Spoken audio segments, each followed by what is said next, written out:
Hello everyone, it is Christine here and I am here to share a wonderful, fun, quick and easy little slow stitch, hand stitch craft that you can do to make a really useful item for yourself or a gift for friends. And what it is a beautiful little fabric bookmark that sits on the corner of either a single page or a chunk of pages to mark where you're up to in a book or a set of pages that you want to have a look at or an idea. You can use it however you like. I'm using it on the corner in this lovely book by Fleur Woods. I absolutely adore this book, The Untamed Thread, and it is just so lovely to have the book close to my desk, but I can also mark something that I want to come back to. I was joking with myself before that I almost need to mark every single page in this book because I just love this book so very much. So let me show you the little bookmark. It's a very simple construction. It's basically a square with a triangle and then a blanket stitch around the outside to bring it all together. And I'm using felt in the internal of mine just to give it a bit of structure, so it will actually sort of hold. As you can see, it's holding its shape quite nicely. It's quite solid, but it's also flexible, so it's really easy to put onto the page, and it stays nice and secure there. It doesn't fall off unless you knock it with your finger. So I'll put the book to the side and I'll be showing you how you can use mini charm squares to create this, but also how you can use scraps of fabric, so it's very versatile. And the one that I'm going to make with you first is one that is for the Botanical Beauties project. And the prompt for this month is cherry blossom, so I'm going to make a little cherry blossom one using a lovely scrap of fabric that I've got from an old silk jacket from Japan, which has cherry blossoms on it, and then another cherry blossom fabric that I've got. But this one has been made using charm squares. Now, charm squares are 2.5 inches by 2.5 inches, and you can get packs of these. Moda, for example, makes them. These ones are, I think, the Country Rose one, and yeah, you get 42 squares in a pack, so you could make a lot of these lovely little bookmarks with a single pack of charm squares. And here in Australia you can sometimes get them marked down for about $7 or $8, so it's a good way to get a whole lot of fabrics.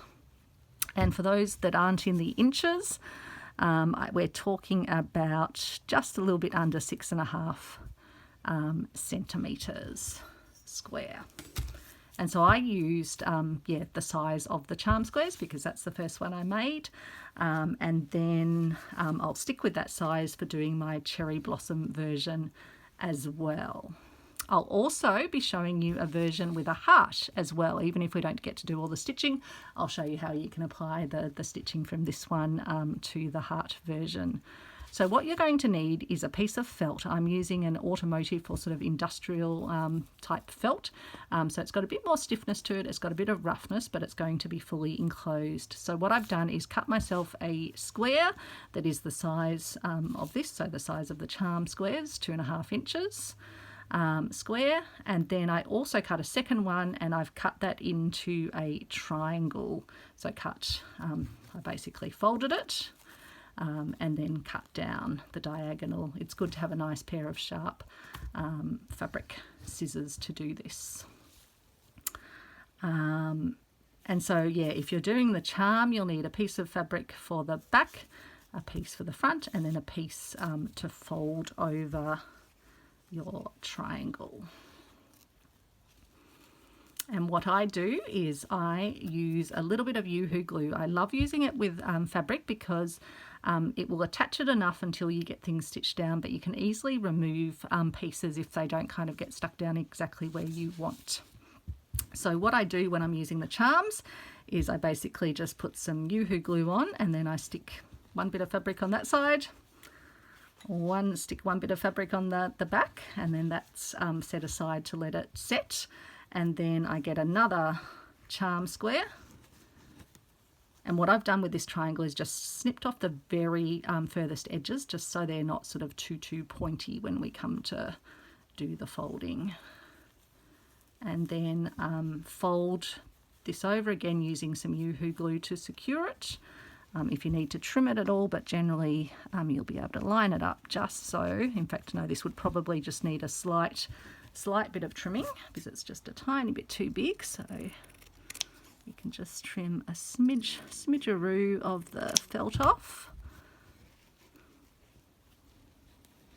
And then you'd be able to stick that down, and then that way you'll end up with a nice edge, which is great because that's the edge where it's going to have quite a bit of sort of, I guess, sliding happening on it, and then the outer edge is all going to be stitched. And so what I did with these ones is I didn't worry that it had the felt, because by the time you've put your blanket stitch all the way around, you can't even see the felt, and the blanket stitch secures it really well.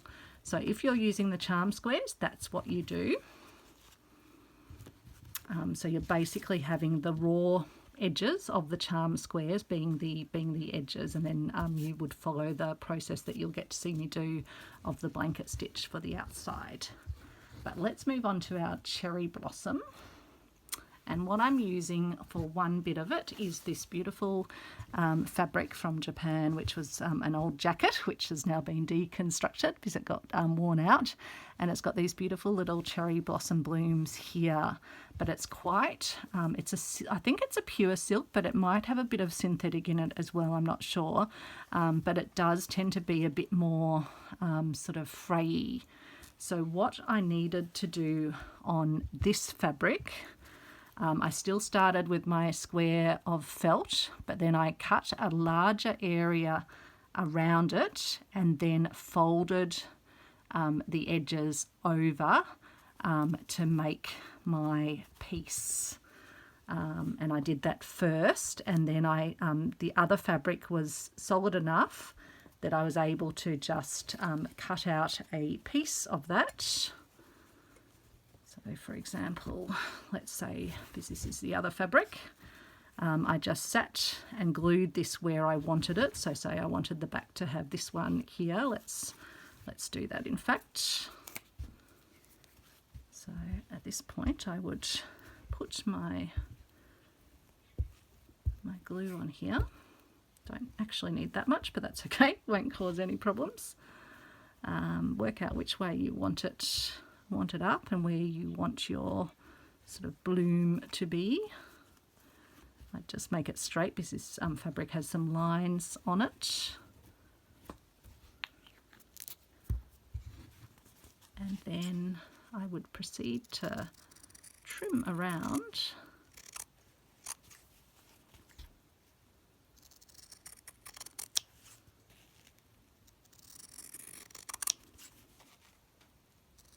And this is where the nice sharp fabric scissors definitely come in and do their own. And so then I would just have it, trimmed perfectly. But if you've got a fabric like this, which won't really fray too much, not something that's really slinky like the silk, then you can actually just do as they do with the charm squares and just cut yourself out 2 squares. But the way I find it easiest to do that is to put the felt in position first, glue the felt onto the fabric, and then cut around the fabric to make it fit the square.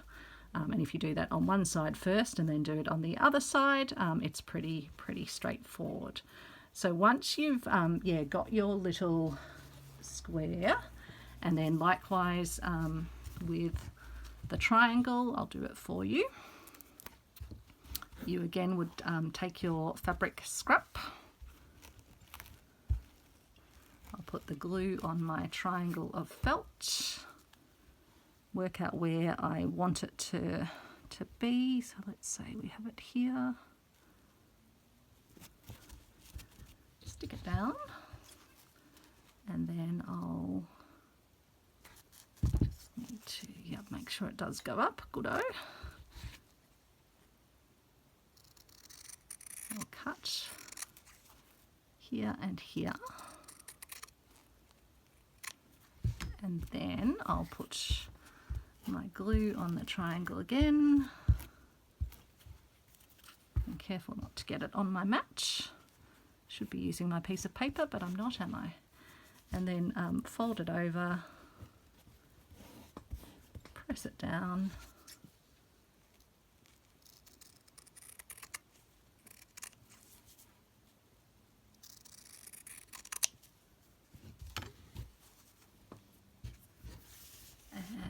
there it goes. And I'll just trim that little bit, and then we will have our little triangle, and you can work out what pieces you want together.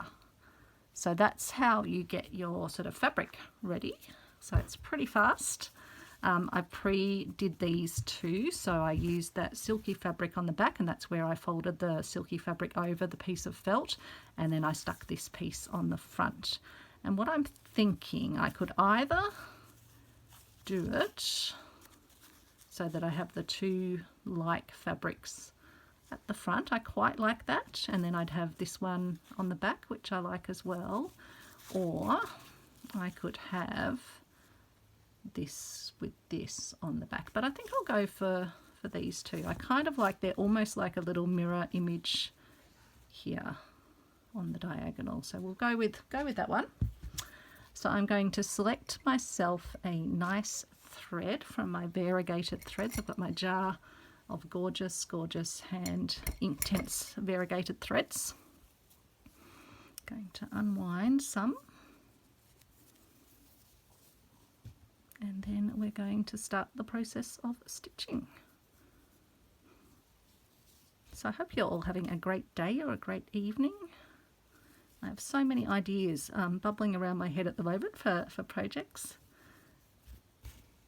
I did make a video for my Colour Inspirations journal last night, but I've just had another thought of how I want to share the start of that project. So I'll just work out whether I keep that video or do an updated one. So you'll need quite a bit. We'll probably need to even rethread as we go around, but I'll just get a good length to start. As you can see, when you do the hand dyeing variegation, you can get plenty of frequent changes of variegation. Using a needle, I think this is a chenille needle. Just going to start by putting a little knot in the end, and then we will, now how did I say I was going to have it like that? I think that way you get those two and these two. I think that's a nice amount of cherry blossom, given that's the prompt for this one. I'm enjoying this year making useful things that I can repurpose. So what I'm going to do is come through just that front triangle first, and I'm going to trim my little end, and then I'm going to secrete the end in the corner. So what I'm going to do is just leave that little end tucked in there, and we'll put in just a stitch or two to start us off, and just make that corner nice and secure. So just put another little stitch in over here. Maybe just one more to start. But it does definitely help just to let the glue sort of dry before you start stitching, so you don't have any gumminess. That's why I pre-made this one and then just showed you how to make this one over here. So then we're going to make our way along and do some blanket stitch. So what I'm going to now do is pop my needle down, and it's sort of inset a little bit from the edge, and I need to bring my thread around, and I'm going to wrap the thread under the needle as it comes through. I'm going to pull it through. I've got quite a bit of thread on my needle, so we'll probably have little risks of tangling. And then I am going to continue along doing the same thing.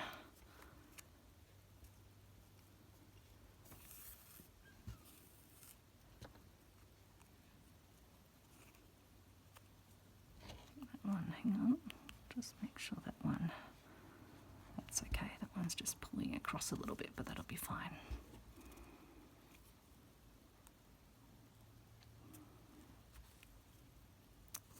And then we'll just keep working our way around doing blanket stitch, so always putting the thread under the tip of the needle.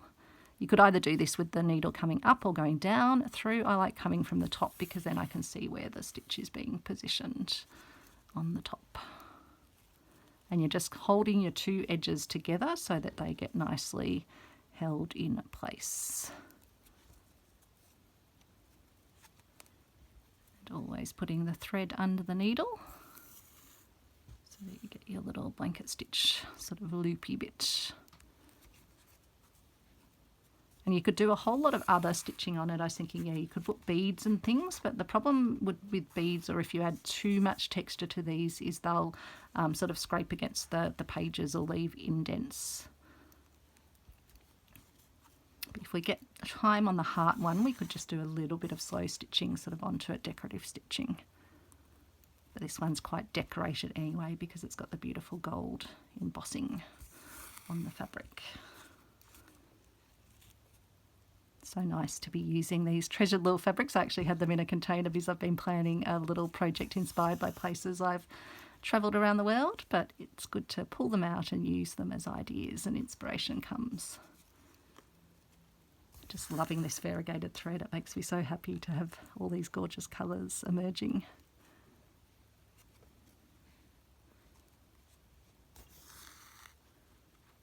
Definitely going to do more, especially for my colour inspirations project. I think it's going to be great to have bespoke coloured threads to use. So stay tuned if you want to see that project.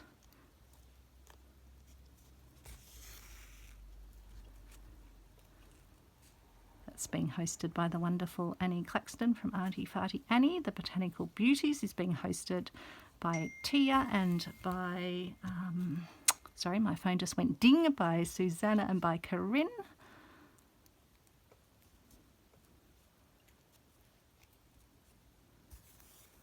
Hopefully it doesn't keep going ding. We shall see. I might have to de-dingify it.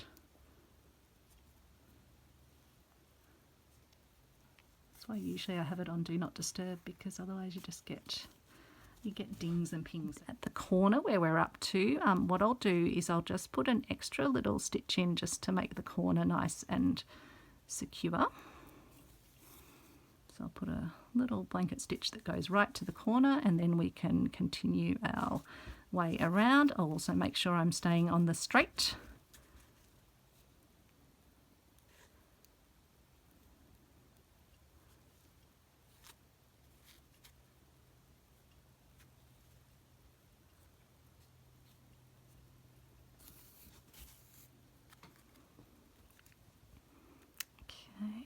So what are you up to? What are you stitching at the moment? What projects are you pondering? It's Tuesday here when I'm filming this. Alex got all his wound coverings off after his operation 2 weeks ago, so he's healed really well, which is great. He's still taking it easy, still got a bit of pain at the site where they did the implants. But yeah, it's gone pretty smoothly, which is good. Touch wood, as we would say. That's when we tap our heads. And it's just evening here. We've just had dinner. Made a gato sort of salad style, so with like a peanut dressing, a warm sort of peanut sauce to go on the top, and just had chopped up lettuce, some lightly pan cooked fresh corn off the cob, cucumber, capsicum, just roasted up some pumpkin in the air fryer, had that on there. We had some leftover potatoes, so put that on. So you can just basically use whatever vegetables, and you can use some cooked warm things, but you can just make a cold salad as well. Often people will put egg or something in it as a bit of protein. But yeah, we didn't have any meat or anything with it, and we didn't have an egg. There was enough vegetables there, and it was filling and delicious. I hadn't made it for ages, and I actually got the idea the other night. I was cooking up some vegetables for Travis, and we have a jar of peanut butter that we'll sometimes use for putting treats in his Kong, his dog toy. Travis is a dog, for those of you that might not have been watching my channel. He's our lovely pet Labrador. And yeah, I was cooking up some vegetables for Travis the other night, and I thought, oh, I'll just put a spoonful of peanut butter in just to give them a bit more flavour, a bit more excitement for him. And as I was cooking it, I thought, oh, that smells like gato gato. I'll have to make that. And then it was just the perfect night tonight because I was cleaning out the vegetable crisper in readiness for our farm box delivery. In fact, that's why my phone was pinging before, telling us about that our farm box delivery and what time it will be coming tomorrow. And yeah, I was cleaning out the veg drawer in readiness, so I just made a beautiful collection of what was there. Made Travis enough vegetables for his breakfast and used the rest for us. So I'm round the two sides, and I'll just keep going. I'll just again do another little extra securing stitch at this corner, just to see us through. Okay,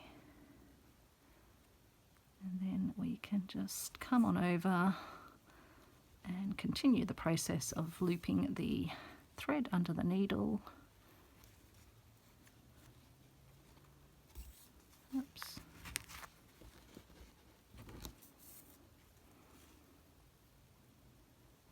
I am loving this thread. I just can't believe it's kind of melding in with the colours. We've got the pinks at the moment, we've got these blues. It's amazing.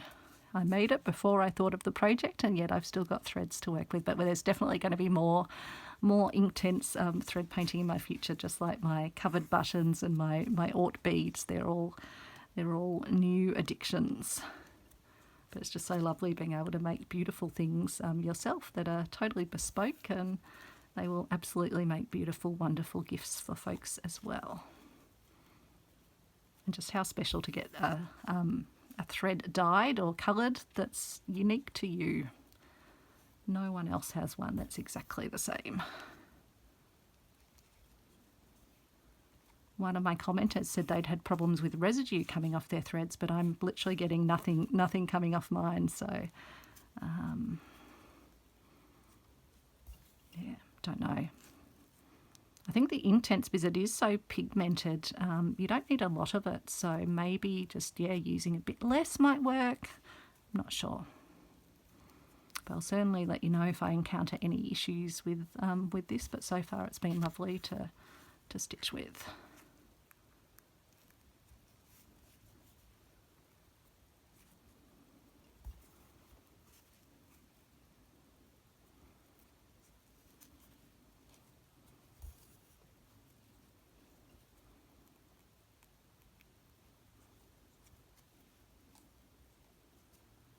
So yeah, blanket stitch is such a useful one when you want to kind of bind two edges together.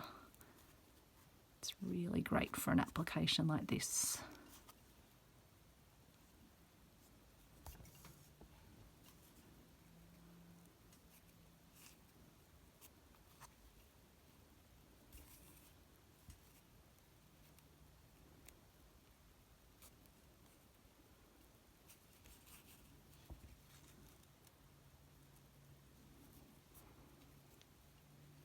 Let's see if we can get to the end on this bit of thread. It's always the way, isn't it? You're like, can I squeeze a few more stitches out of my bit of thread?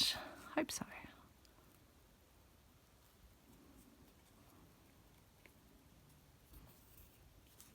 If you needed to, re-thread, you'd just secrete the end of your thread into the fabric. I'll do my blanket stitch the other way, which is where you're not looping it around. You just pick up the little tail bit with your needle. Sometimes easier when you're getting to less thread to do it that way, because you're not having to loop the thread around and risk unthreading your needle. So I'm just picking up the loop with my needle, and it has the same effect. It's just a different way of doing the same stitch. That's what I love about stitches. There's many different ways to do the same stitch.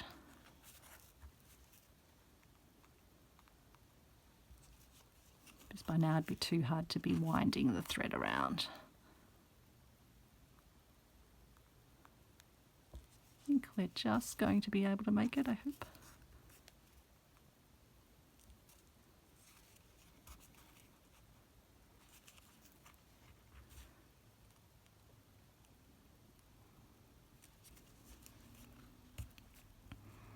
Probably have to take it backwards through there, and then let's just do a final little stitch, and I'm using the back of my needle to pass it through because we literally are down to the last little bits of thread here, and I'll have to even carefully do my final little knot here.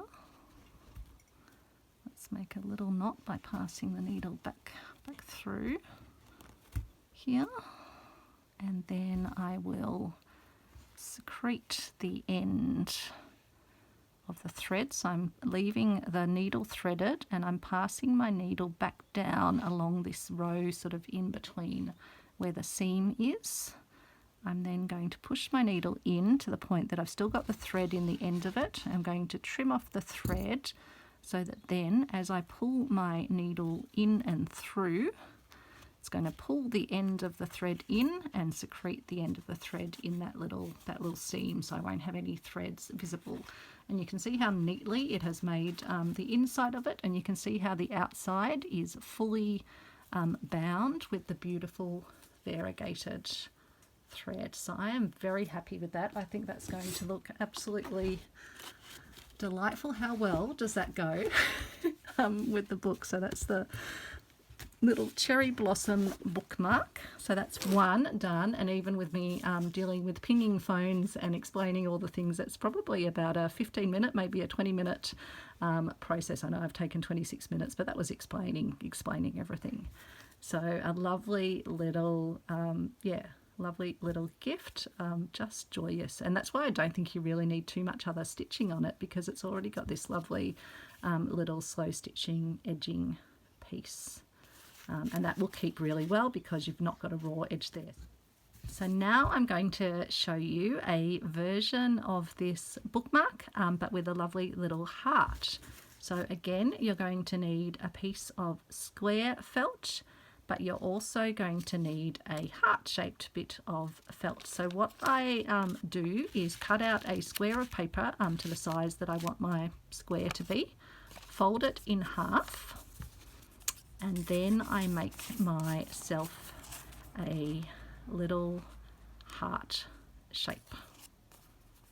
So it's going to sit on the corner, and we want to have a heart that comes across.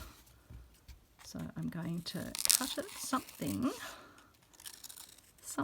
like that.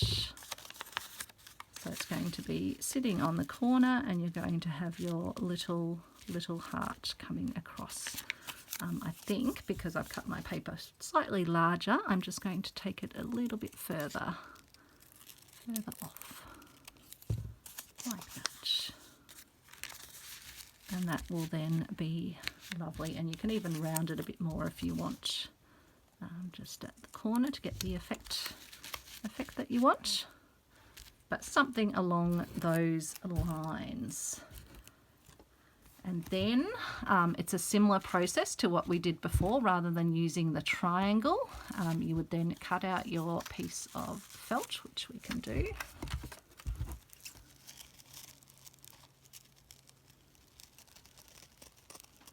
Just cut first of all off the bigger piece, and then it'll probably be easier to cut. Again, you could draw it onto your felt if you wanted. I'm just cutting it freehand-ish around my template. And again, you could progress straight to doing it with the felt. I just thought I'll do it with the paper first to get the shape I want and to avoid wasting too much felt. But you can always do just a little bit of shaping at the end just to get rid of those sort of sharper edges. Always just make sure before you proceed to glue the fabric on that it's sitting where you want it to be. Like those have come out a bit more jagged. It's pretty good, I think.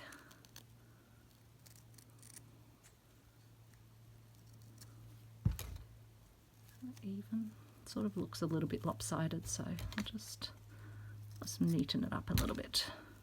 That's pretty good.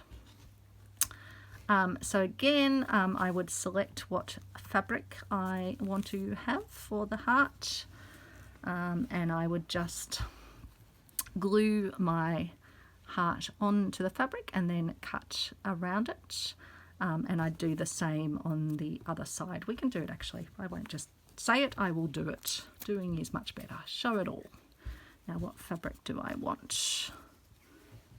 I use this little checky fabric, might be fun. And I don't know what the one is behind it. Love, love, remember when. That could be fun. That's a good little one for Valentine's Day or for a friend, just to say, hey, I'm thinking of you. You're in my heart.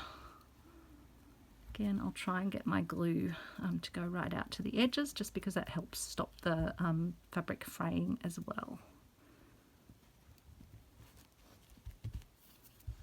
So I would just trim around my heart like this.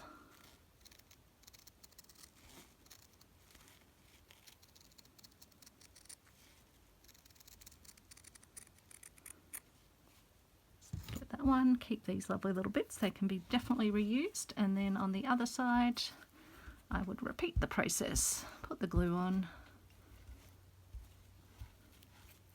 Try not to get too much glue on your fingers. Have a little rag if you can.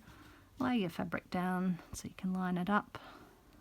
And then, in fact, this needs to go on an angle, doesn't it, to fit on. And let's take it right down to the corner.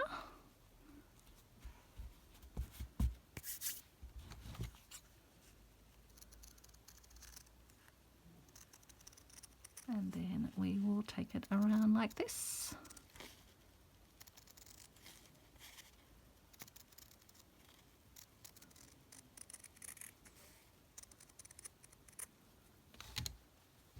And so that will give us our little heart. I think that is incredibly sweet. Oh yeah, we had this one from before as well, didn't we? Oh no, that's the one I've made to go with this one, I think, is it? Can't remember now. Yeah, I think so.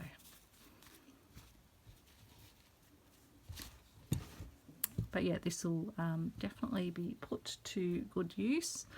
And again, if you were then just making your square, you would do as we did before, and either if you've got bigger bits of fabric that you want to overlap one of them and have one of them just sitting on it. Otherwise, if you're just using your little charm squares, you would stick each of them down on the piece. But let's work with this one, which I have pre-prepared. So I've got my 2 charm squares stuck on it, and I've got my little heart. And what I suggest we do is, first of all, we will do the blanket stitch around the outside of the heart, and then we'll come back and continue to stitch around the outside of the piece, because that bit will be harder to do if you don't stitch it up front. Now comes the fun part where Christine says, what have I done with my needle? There it is. And we get to select what colour threads we want to use. I'm a bit tempted to use those ones again, but maybe we'll use some of our beautiful pinky pinks. I think that could be lovely too. So let's unravel these. I think some of you thought, oh, is Christine going to want to use her new beautiful threads? I'm like, nope, I'm already into them. I am using them. They are gorgeous. You know, when you have something that just makes you happy to use it. Happy to look at it on the desk, but also happy to make use of it. Now, I'm just thinking, which way do I want to have it? I quite like these swirls as well. I could go with the more muted tones, but then have the beautiful pinkiness, or I can have it more pinky reddy. Choices. I think I'll go with this one. It's a bit more cheery. The other one's a bit more subdued.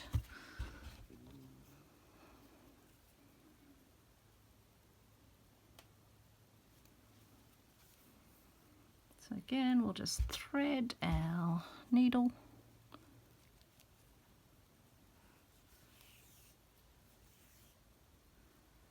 And we will pop through from the back so that the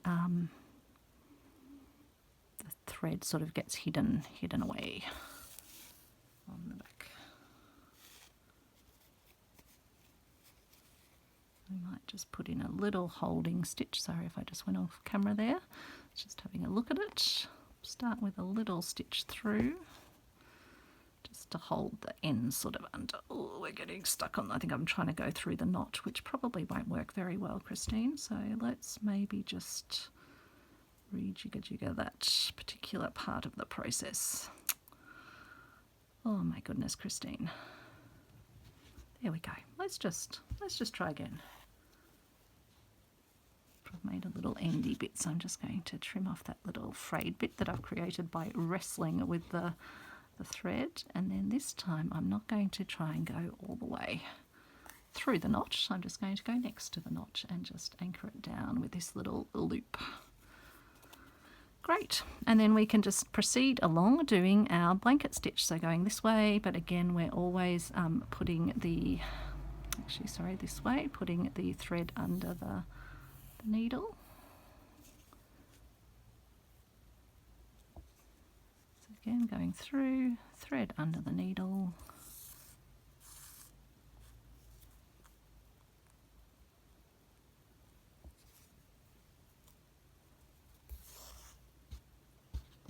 I like that this pink kind of aligns with the inner pink, and it's going to be with this slightly more reddy pink, so it's going to be a nice little contrast. A little bit of clashy is good, I reckon.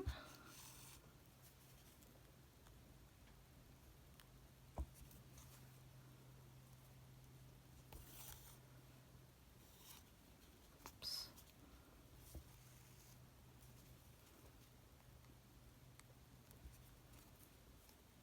So just looping under the needle as we go in the direction that we're moving. And just taking the needle into the fabric, just inset from the edge, and that's how we get these little blanket stitches.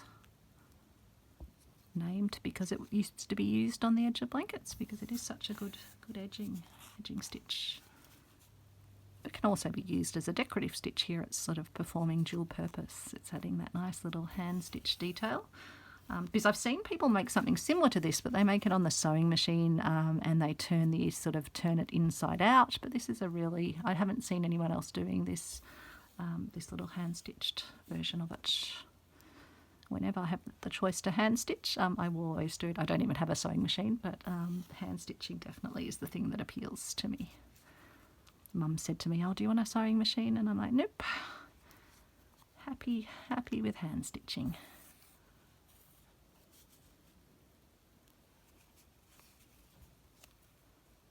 I don't know, I've heard people say, I know there's, lots of people absolutely love, sewing machines, but a few of us in the slow stitch community, some people say, I find I don't get as relaxed when I'm using the sewing machine.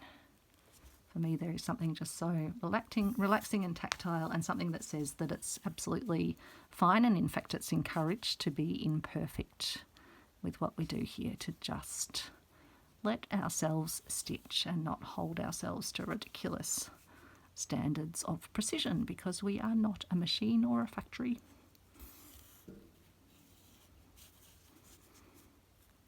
We are a creator.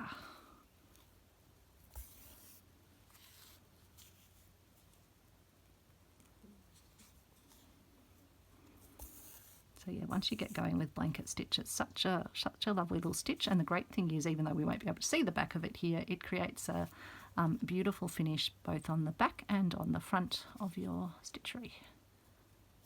So it's one of those great sort of reversible stitches. You don't need to worry what the back side looks like.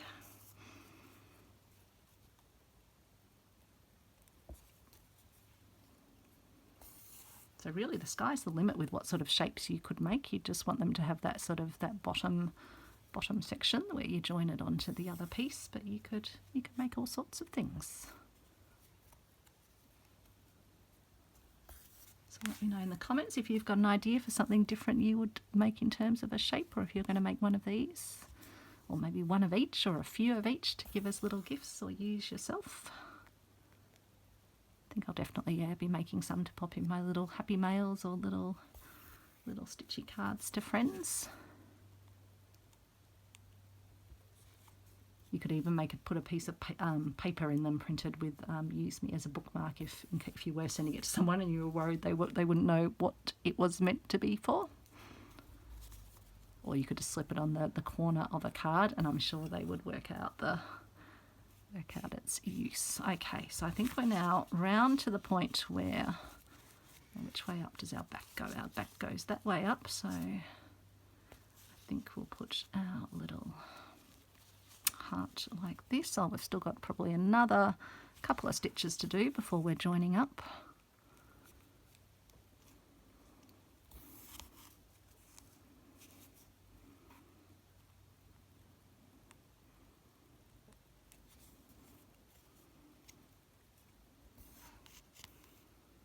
There we go. Are we in joining territory now? Yes, we are. So I'm just going to line it up here, and now I start passing it through all the layers of the fabric. And this is where you'll get to see, even when I'm using just these raw edges, it's going to just pull them in beautifully, and you won't even be able to see the felt, and it will just make it all wonderfully cohesive. And it's just that little bit of magic of the Yoo-hoo glue, or you could use a fabric glue or craft glue. It just holds it enough to hold it in place while you get stitching. And then after that, the stitches come to the fore. But the Yoo-hoo also just helps the fabric to sit sort of flat on the felt as well and not bubble up as you're stitching. So I am a big fan of Yoo-hoo, even though it's not it's not designed for use on fabric. It's actually my preferred medium just for doing temporary holding.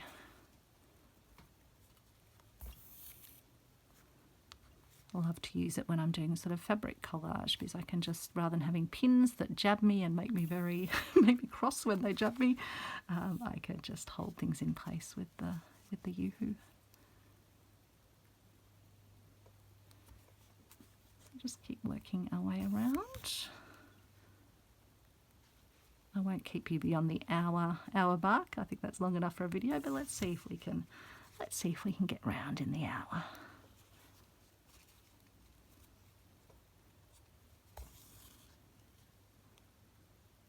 I'll edit out that bit where my phone was pinging and I had to wander across the room. I wasn't going to edit this video, but then I made myself a little blooper while I was cutting out the heart shape, so these things happen.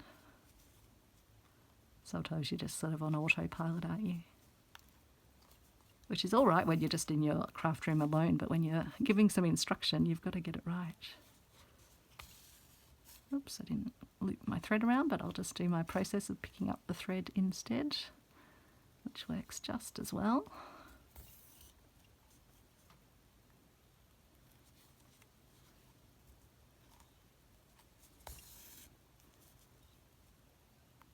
And I'll stitch these ones together here. Oops. Now I'm back to just stitching into the lower layer. So I want to leave my heart free to be able to be slid into. So just the first few stitches will probably be a tiny bit harder when I'm just having to put my needle under where the heart is. I just need to make sure I don't accidentally catch it.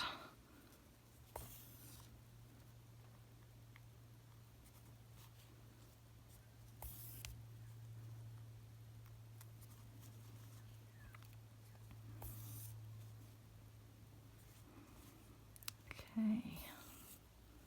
Oops, we just went over the corner. Let's just get this properly sitting. And then I'll just put a little corner stitch in just to hold this extra well. And then we can continue our way around. Oops. Just got a little notch. Nope, I think we're right. Got our tail stuck in. Just let my thread just unwind. Sometimes it gets a bit twisty when you're doing these sorts of things.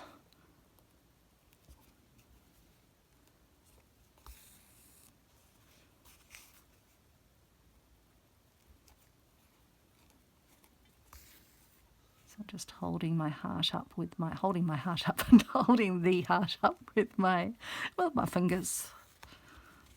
Don't advise you to hold your actual heart up with your fingers. Probably best to leave it in your chest.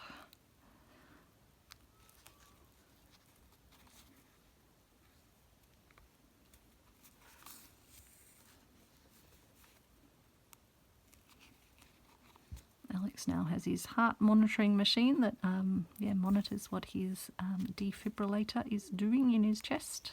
So he has to go and sit by it once a week, and it takes, I think, a full reading of things, which is just amazing, and transmits it back to somewhere else in the world. It's provided by Boston Medical, so don't know if it goes all the way to Boston. Boston Medical probably is just a name, isn't it, for a global company. But it is amazing technology. I know when Nana had her pacemaker, she used to go into the doctor and they'd put a little machine up to it and get a whole report spat out from the pacemaker. It would tell how many times it had held her pace.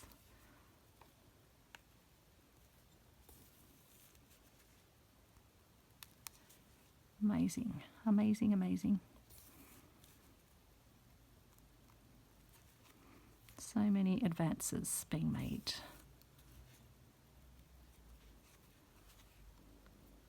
And then you also hear about just how much the health system is struggling as well. Heart goes out to friends in my stitchy world who are really struggling with the challenges of caring for family members or trying to access healthcare themselves. It's tough. I reckon the health system, it was definitely groaning during COVID times, but it just doesn't seem to have kind of been able to pick up. I suppose people left the profession, and not sure.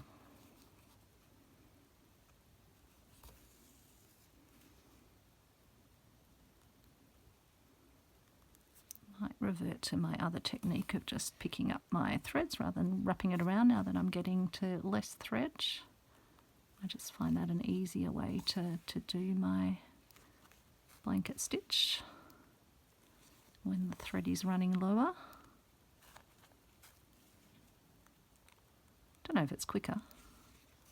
Might be, actually. You can time me. I didn't tell you to time me on the other side though, did I? And I was probably yabbering away, and I've just gone through my thread here, so let me just fix up what I just did there. That was a bit silly. Skewered my thread so it wasn't sliding nicely. Of course, this side would be a lot slower because I've now just had to rethread my needle, but that's okay. We will get there. We're on the home stretch. Sorta on the home stretch. Don't know if hopefully we make it round. Let's see how we go.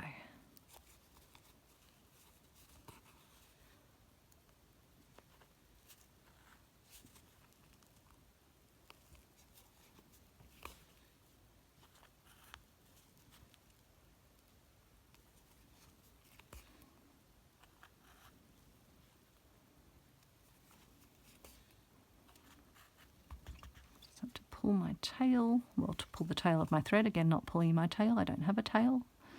Travis wouldn't like if I pulled his tail. He's very good actually about, not that we ever would pull his tail, but he's very good about being touched, even having his ears cleaned. He loves the pampering.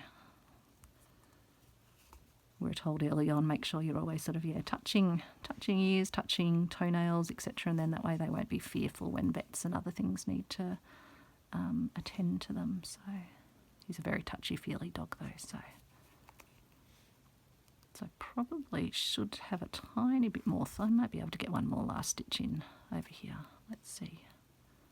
Might just do one like that, and then I'll tie it off. Maybe we can get it tied off. So I'll just do a final little tying knotty bit through here. Like that, and then again I will pass my needle back into the little seam, and then I will cut off the endy bit. I'm getting very good value out of my threads tonight, only ending up with tiny little bits for my Ort jar. Okay, so that is our beautiful little hearty hearty corner. And let's show you, it's got dark outside now, but that is very, very sweet, I reckon. Just absolutely lovely. And as you can see, if I show you, you can't even see the felt layer inside it, and you just get that beautiful, beautiful blanket stitch finish and the beautiful different variegation of the pinks. I'm not sure if you can see the total variegation there. But yeah, it's really lovely. What a sweet, you could even use these as sweet little pockets in a journal. They'd also be great just to put onto your journals as well. So yeah, if you're a journal maker, it's a very simple stitches. So even if you're not a slow stitcher, give these a go. They're really straightforward. Charm packs are a great resource, or otherwise just scraps of fabric. You don't need a lot, and you can make them whatever size you want. Just make them a square, and that will work well. So thanks so much for watching. I hope you enjoyed that. I hope you're going to make some, but what fun these are. So I'll see you soon, hopefully with some more fun ideas and some more fun projects. Bye everyone.